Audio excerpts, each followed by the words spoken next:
ಹುಟ್ಟಿರುವುದು ಬೆಳೆದಿರುವುದು ಉಡುಪಿ ಮಂಗಳೂರು, ನನ್ನ ಹೆಂಡತಿ ಹುಟ್ಟಿ ಬೆಳೆದಿರುವುದು ಕುಂದಾಪುರ. ಸೊ ನೀವು ನೋಡಿದ್ರೆ ಈ ಮೂವಿ ಅಲ್ಲೇ ಎಲ್ಲ ಇದೆ. ಅಷ್ಟೇ ಮಾತ್ರ ಅಲ್ಲ, ಅಲ್ಲಿ ಇರುವ ಪಂಜುರ್ಲಿ ದೇವ ನಮ್ಮ ಕುಲದೇವ, ನಮ್ಮದು ಮತ್ತೆ ನಮ್ಮ ವೈಫ್ ಇಬ್ಬರದ್ದು ಫ್ಯಾಮಿಲಿದು ಕುಲದೇವ.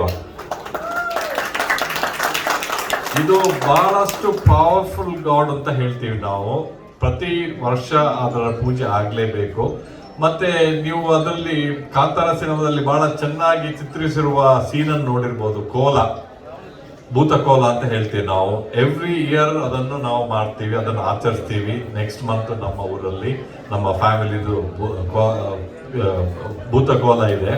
ಸೊ ಅದು ಇನ್ನೊಂದು ಬಹಳ ಚೆನ್ನಾಗಿ ಅವರು ಚಿತ್ರಿಸುವ ವಿಷಯ. ನಮ್ಮ ಊರಿನ ಟ್ರೆಡಿಷನ್ಸ್ ಅನ್ನು ಎಲ್ಲಾ ಕಡೆಗೆ ಹರಡೋದ್ರಲ್ಲಿ ಸಪ್ತಮಿ ಮತ್ತು ರಿಷಬ್ ಶೆಟ್ಟಿ ಅವರು ಮಾಡಿರುವ ಈ ಹೊಂಬಾಳೆ ಮೂವೀಸ್, ಅವರ ಕಾಂತಾರ ಮೂವಿ ಬಹಳಷ್ಟು ಫೇಮಸ್ ಆಗಿದೆ. It has broken the glass ceiling and it's certainly a path-breaking movie, and we'd like to thank the entire cast and producers, director of Kantara for making our traditions and customs known across the world.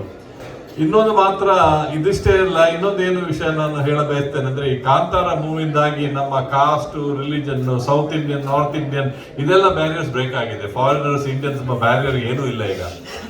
Deepak Dubey ಅವರಿಗೆ ಕನ್ನಡ ಬರೋದಿಲ್ಲ, ಆದ್ರೆ ಅವರು ಕಾಂತಾರ ನೋಡಿ ಚಪ್ಪಲ ತರ್ತಾ ಇದ್ರು. So ನಾನು ಹೋಗಿರೋ theatre ಅಲ್ಲಿ ಅಫ್ಕೋರ್ಸ್ ನಾನು 2-3 ಸಲ ನೋಡಿದ್ದೇನೆ ಆ ಮೂವಿಯನ್ನು ಬೇರೆ ಬೇರೆ ವಿಚಾರಕ್ಕೆ. ಸೊ ಅಲ್ಲಿ ಹೆಚ್ಚು ಹಿಂದಿ ಮಾತಾಡುವವರೇ ಇದ್ರು. ಅಂದ್ರೆ ಈ ಮೂವಿ ಭಾಷೆ ಇದನ್ನೆಲ್ಲ ಬ್ರೇಕ್ ಮಾಡಿದೆ ಬ್ಯಾರಿಯರ್ಸ್ ಅನ್ನು.